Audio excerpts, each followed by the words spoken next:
નમસ્કાર મિત્રો, દેશ અને દુનિયાના સુપરફાસ્ટ સમાચારમાં તમારું સ્વાગત છે। સૌથી મોટા સમાચાર સામે આવી રહ્યા છે મોરબીથી। હાઈવે ઉપર કાર પલટી ખાઈ ગઈ, 4-5 ગુલાટ બાદ કાર સીધી થઈ ગઈ। મોરબીમાં એક રોડ અકસ્માતમાં કાર પલટી ખાઈ ગઈ છે। માહિતી અનુસાર મોરબીની સનાડા પાસે અકસ્માત સર્જાયો હતો, જેમાં એક કાર 3 થી 4 વખત પલટી મારીને ફરીથી સીધી થઈ ગઈ હતી। વિડીયોમાં જોઈ શકાય છે કે કાર ચાલતી હતી અને અચાનક ગુલાટ મારી દીધી અને ફરીથી ચાલતી થઈ ગઈ હતી। ઉપરાંત એક રિક્ષાવાળાને પણ તેણે અડફેટે લીધી હતું। હવે તેનો વિડીયો વાયરલ થયો છે, પરંતુ કોઈ જાનહાનિના સમાચાર નથી મળ્યા।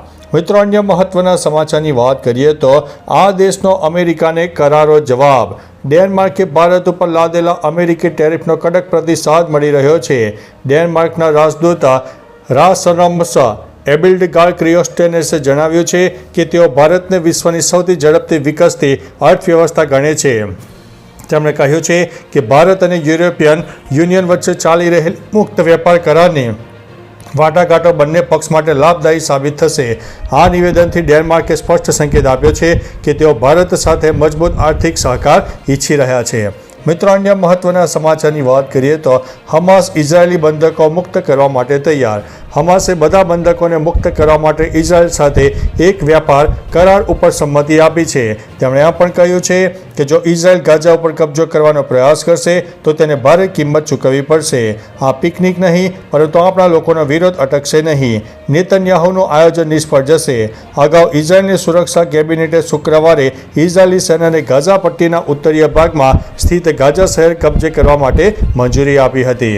મિત્રો, અન્ય મહત્વના સમાચારની વાત કરીએ તો એક સીધી રેખા અને 7 શિવ મંદિરો। શ્રાવણમાં સૌ કોઈ શિવની ભક્તિથી લીન છે, ત્યારે અનોખા 7 શિવ મંદિરની વાત કરીએ તો ભારતના આવા 7 પ્રાચીન શિવ મંદિરો શિવ શક્તિ અક્ષ રેખા ઉપર આવેલા છે, જે 79 ડિગ્રી દેશાંતર રેખા ઉપર ઉત્તરમાં કેદારનાથથી દક્ષિણમાં રામેશ્વર સુધી ફેલાય છે। આ મંદિરોની કુલ લંબાઈ 2382 કિલોમીટર છે। આમાંના 5 મંદિરો પંચમહાભૂત તત્વોનું પ્રતિનિધિત્વ કરે છે, જે ભારતીય ખગોળ વિદ્યા અને વાસ્તુશાસ્ત્રની ઊંડી સમજ બતાવી રહ્યા છે। મિત્રો, અન્ય મહત્વના સમાચારની વાત કરીએ તો અનોખું ગામ યમનનું અલ હુતૈબ। દુનિયાનું એક એવું ગામ કે જ્યાં ક્યારેય વરસાદ પડતો નથી।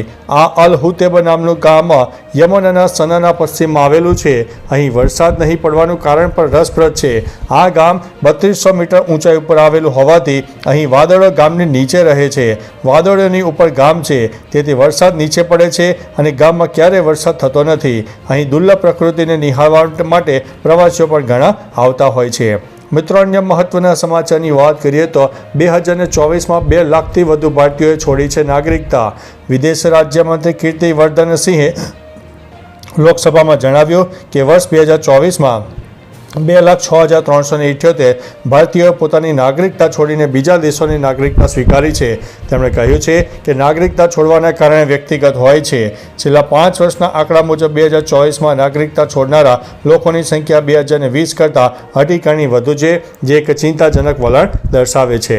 મિત્રો, અન્ય મહત્વના સમાચારની વાત કરીએ તો ગુજરાતમાં 84 મામલતદારોની બદલી, 45ને બઢતી। ગુજરાત સરકારે વહીવટીતંત્રને વધુ કાર્યક્ષમ બનાવવા માટે મહેસૂલ વિભાગમાં મોટા પાયે ફેરફાર કર્યા છે। રાજ્યભરમાં 84 મામલતદારોની બદલી કરવામાં આવી છે। આ ઉપરાંત વહીવટી અનુભવ અને કાર્યદક્ષતાને ધ્યાનમાં રાખીને 45 નાયબ મામલતદારોની બઢતી આપીને મામલતદાર બનાવવામાં આવ્યા છે। આ નિર્ણયનો મુખ્ય હેતુ મહેસૂલ તંત્રમાં નવી ગતિશીલતા અને પારદર્શકતા લાવવાનો છે। મિત્રો, અન્ય મહત્વના સમાચારની વાત કરીએ તો ટ્રમ્પ અને પુતિન વચ્ચે 15 ઓગસ્ટે અલાસ્કામાં બેઠક। ડોનાલ્ડ ટ્રમ્પ અને રશિયન રાષ્ટ્રપતિ પુતિન 15 ઓગસ્ટના રોજ અલાસ્કામાં મુલાકાત કરશે। આ બેઠકનો મુખ્ય ઉદ્દેશ્ય રશિયા યુક્રેન યુદ્ધને સમાપ્ત કરવા માટે ચર્ચા કરવાનો છે। ટ્રમ્પે કહ્યું છે કે જો પુતિન યુક્રેનના રાષ્ટ્રપતિ ઝેલેન્સ્કીને મળવા માટે તૈયાર નહીં હોય તો પણ તેઓ પુતિન સાથે બેઠક કરશે। જો કે બંને દેશોની શાંતિ માટેની શરતો હજુ પણ એકબીજાથી અલગ જોવા મળી છે। મિત્રો, અન્ય મહત્વના સમાચારની વાત કરીએ તો ટેરિફથી રોજ કરોડો ડોલર આવી રહ્યા છે તેવું ટ્રમ્પ જણાવી રહ્યા છે। અમેરિકી રાષ્ટ્રપતિ ડોનાલ્ડ ટ્રમ્પે દાવો કર્યો છે કે ટેરિફના કારણે શેર બજારમાં નવા રેકોર્ડ બની રહ્યા છે અને દરરોજ દેશને કરોડો ડોલરની આવક થઈ રહી છે। તેમણે ચેતવણી આપી છે કે જો કોઈ કોર્ટ ટેરિફ વિરુદ્ધ નિર્ણય કરશે તો તે દેશમાં 2929 જેવી મહામંદી લાવી શકે છે। દરમિયાન ચીને ભારત ઉપર લાદવામાં આવેલા ટેરિફની પણ નિંદા કરી છે અને તેને ટેરિફનો દુરુપયોગ ગણાવ્યો છે। મિત્રો, અન્ય મહત્વના સમાચારની વાત કરીએ તો ભારત પાકિસ્તાન સંઘર્ષને લઈને ટ્રમ્પનો ફરીથી મોટો દાવો. અમેરિકી રાષ્ટ્રપતિ ડોનાલ્ડ ટ્રમ્પે ફરી એકવાર ભારત અને પાકિસ્તાન વચ્ચેના સંબંધો પર મોટો દાવો કર્યો છે. તેમણે કહ્યું છે કે મારા કાર્યકાળ દરમિયાન હું ભારત અને પાકિસ્તાન વચ્ચે શાંતિ અને સ્થિરતા લાવવામાં સફળ રહ્યો.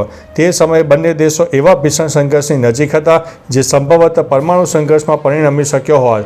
તેમણે ભારત અને પાકિસ્તાનના નેતાઓને મહાન ગણાવ્યા છે, જેમણે સાથે મળીને આ સંકટ ટાળ્યું છે. મિત્રો, અન્ય મહત્વના સમાચારની વાત કરીએ તો રાજકોટમાં એસટી ડ્રાઈવરે જાહેરમાં મહિલાને મારી. રાજકોટ બસ સ્પોટ પર એક મહિલા મુસાફરને એસટી બસના ડ્રાઈવરે જાહેરમાં માર મારતા તેનો વિડીયો સોશિયલ મીડિયામાં વાયરલ થયો. આ ઘટના રાજકોટ મોરબી ઇન્ટરસિટી બસમાં સીટ ઉપર બેસવા બાબતે થયેલી બબાલના કારણે બની હતી. વિડીયો વાયરલ થયા બાદ વાંકાનેરના ડેપોના ડ્રાઈવર નરેન્દ્રસિંહ જાડેજાને તાત્કાલિક અસરથી સસ્પેન્ડ કરી દેવામાં આવ્યો છે. તો ચાલો મિત્રો, ફરીથી દેશ અને દુનિયાના સુપરફાસ્ટ સમાચાર લઈને મળતા રહીશું. ત્યાં સુધી અમને રજા આપશો. નમસ્તે.